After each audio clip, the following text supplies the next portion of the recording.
we live in a world that we want to be as comfortable as we can. And we wonder why we have no growth. We wonder why when the smallest thing in our life gets difficult, we wonder why we cower and we run away.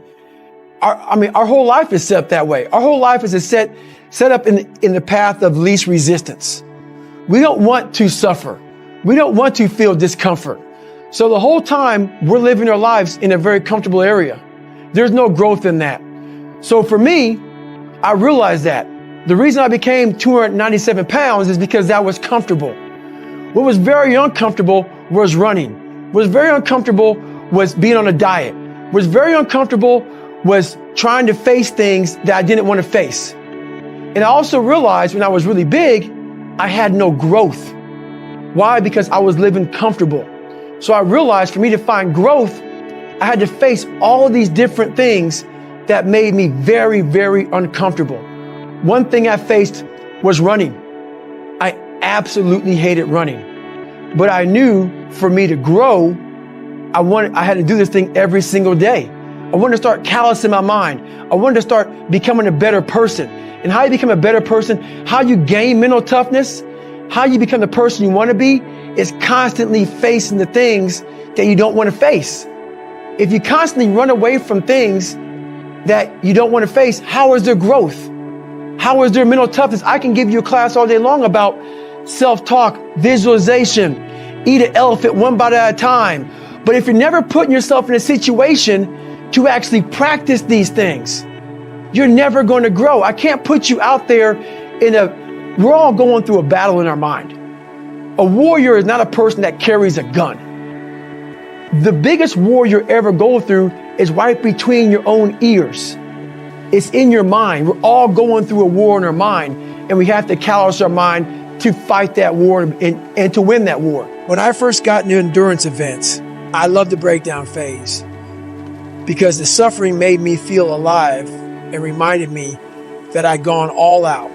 This time, I didn't relish it in the same way, but I knew that breakdown was a byproduct of an all-out effort, and that if I explored the crevices of my mind, I would find valuable lessons, which tend to spill out with any unraveling. Most people prefer to avoid breakdowns like this because the suffering can be so overwhelming, it just might mark you forever. I embrace breakdown and welcome the scarring. There is a hell of a lot of information in scar tissue. Scars are proof that the past is real. Physical scars never go away, and when you look at them, they can bring you right back to a specific place and time. But the scar tissue that builds up around that old injury is weak. Professional fighters who've been hit in the face thousands of times bleed faster than those who have never been punched. Once you've been cut deep, you are forever vulnerable to bleeding.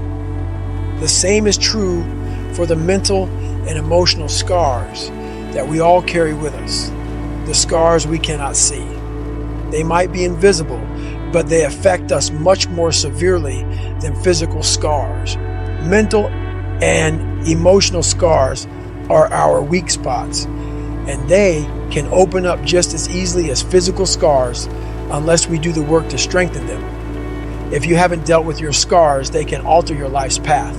You will be prone to failure during difficult physical and emotional situations, whether that's during an athletic event at work or in your home life. And eventually, you will land back in front of your mirror that never lies. Breakdown is its own kind of mirror. Whatever you're made of is laid out in front of you, clear and plain. Your history and mindset become a weathered old map, ridged with your scars. And if you read them like an archaeologist on a dig, you might uncover the code you need to rise again and become better and stronger. Because there is no transformation without breakdown, and there is always another evolution, another skin to shed, a better or deeper version of ourselves waiting to be revealed. Every morning I wake up, it's not just about working out, but for me, working out has been a very big part of my mental growth. So for me, if I am not challenging myself every day, and I swear to God, people will not believe it, I was over almost 300 pounds twice in my life. A person that does that twice in his life does not enjoy cardiovascular activity, okay? Yeah. So people can put anything they want to in their head. I did realize one thing. The things I don't enjoy that I still do, that's where growth is at. And that's, for me, the only place growth is at is in that very uncomfortable, in that uncomfortable zone. So for instance, today I woke up and I just got to London and I don't know where to run here. It's very difficult to run around this place. So someone said, hey, you can run around out here, like around this 1 mile block. And I'm like, you know what? I'm not doing that. So I went down to the gym and there's this like crazy elliptical trainer, but it's not a normal elliptical trainer. It's one that you like almost self-power. So I got on that thing and I realized, man, it sucks. And after like 2 minutes, I'm like, I don't want to do this. So right then I realized, it looks like we're gonna be here for a while.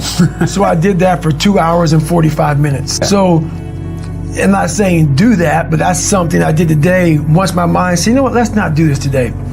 I said, well, since my mind went there, I redirected it and said, just for having that weak thought, we're gonna be on here for a while. For many people, the haunting begins the minute they wake up. Maybe they are fat or disabled, feel ugly, or are failing and overwhelmed at school or work, and it consumes them. Their obsession with their own imperfections and faults suffocates self-respect and submarines progress. And from the time they get out of bed until they're able to crawl back in that night, the only thing on their agenda is avoiding exposure and surviving another day in hell.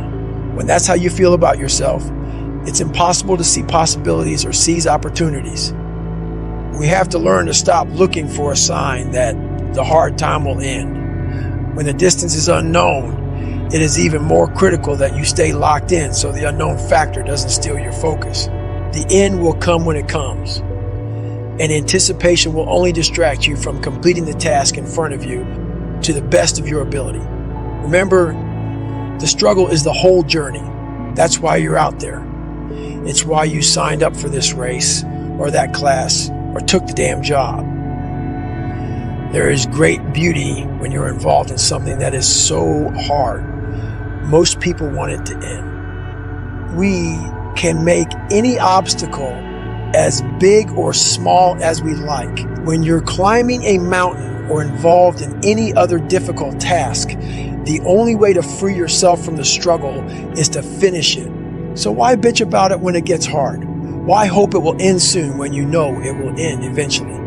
When you complain and your mind starts groping for the eject button, you are not bringing your best self to the task, which means you are actually prolonging the pain. The hard chargers keep their heads down and hammer away. They have trained their minds to stay hard in those hard moments.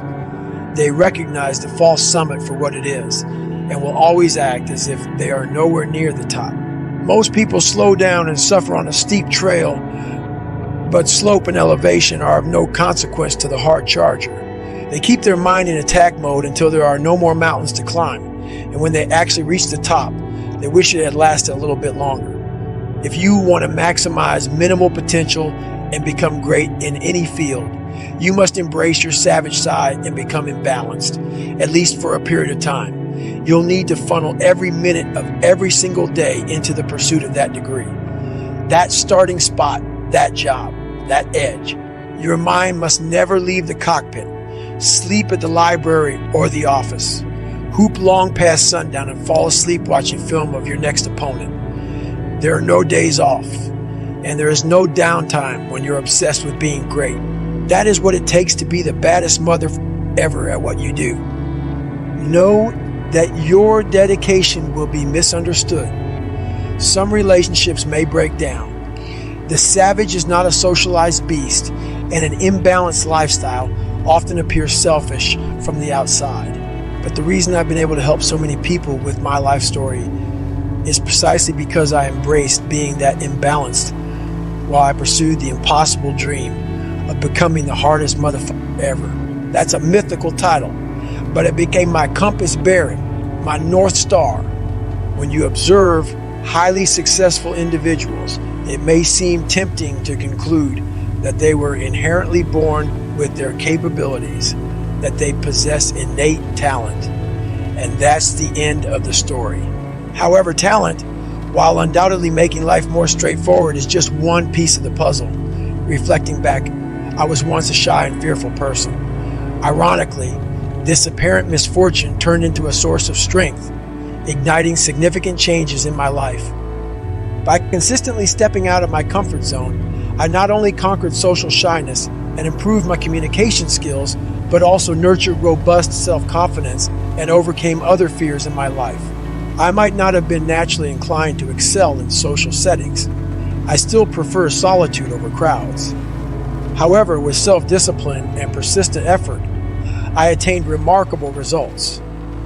So, the next time you think you lack talent in a particular area or believe you weren't born with inherent abilities, remind yourself that in many situations, self-discipline can compensate for the absence of inborn traits. Living life seems easy when you take the hard path and challenging when opting for the easy way out. Self-discipline demands traversing the difficult route, resisting temptations and immediate gratification in exchange for more substantial and superior rewards in the future.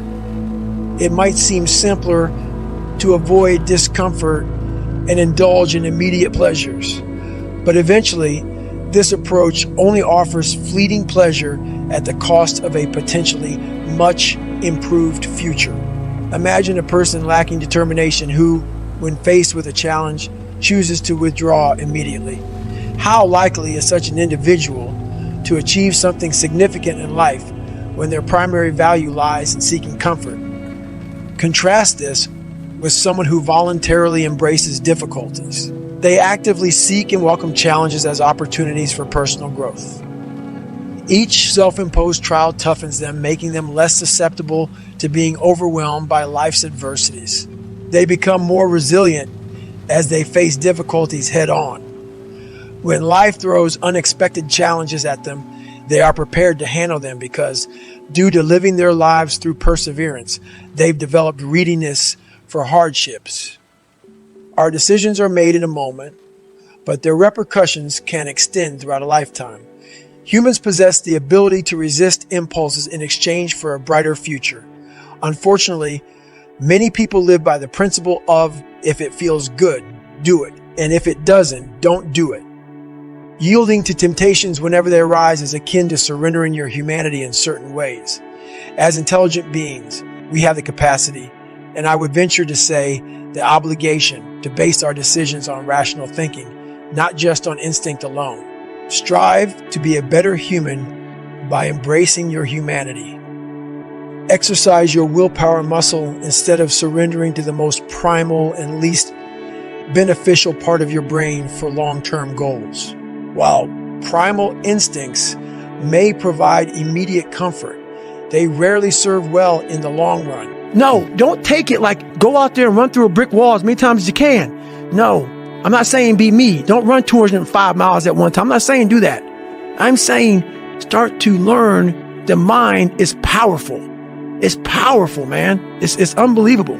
But people need a thing to get them going, right? They need a thing. Right. They need a goal. They need a like it's well, sometimes the first step is the hardest. Mm-hmm. Like it's hard to take that 1 million step too, but sometimes the first step is the most. There's something about the. What do I do? They start going over their phone.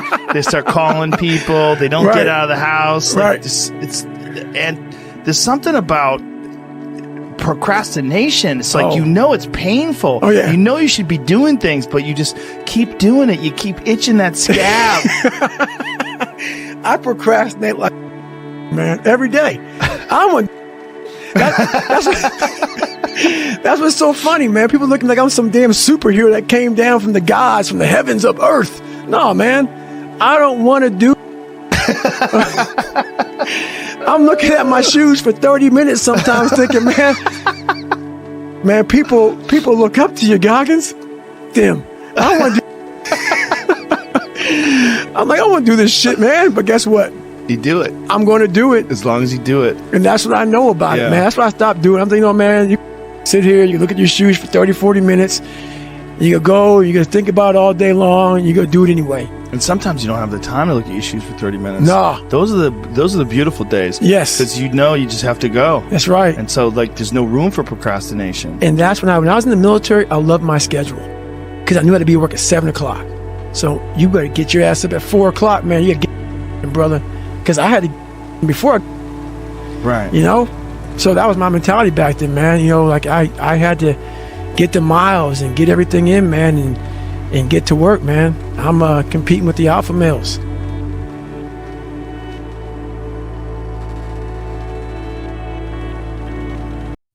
We live in a world that we want to be as comfortable as and we won't way. We have to grow. We won't. Why when the simplicity things in our life gets difficult, we wander away, we crowd and we run away. World where life in set up that way. Our whole life is set up in the part of resentment. We don't want to suffer. We don't want to feel discomfort. So the would think we are live in a very evolved are those no grow in that. So for me,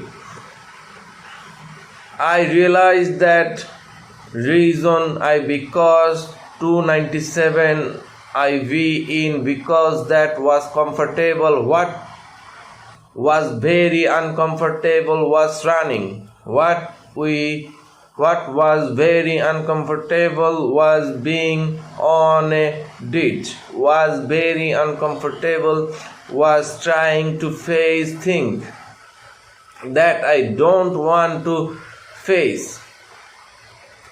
And I also realized when I was really big, I had no growth. Why? Because I was living comfortable.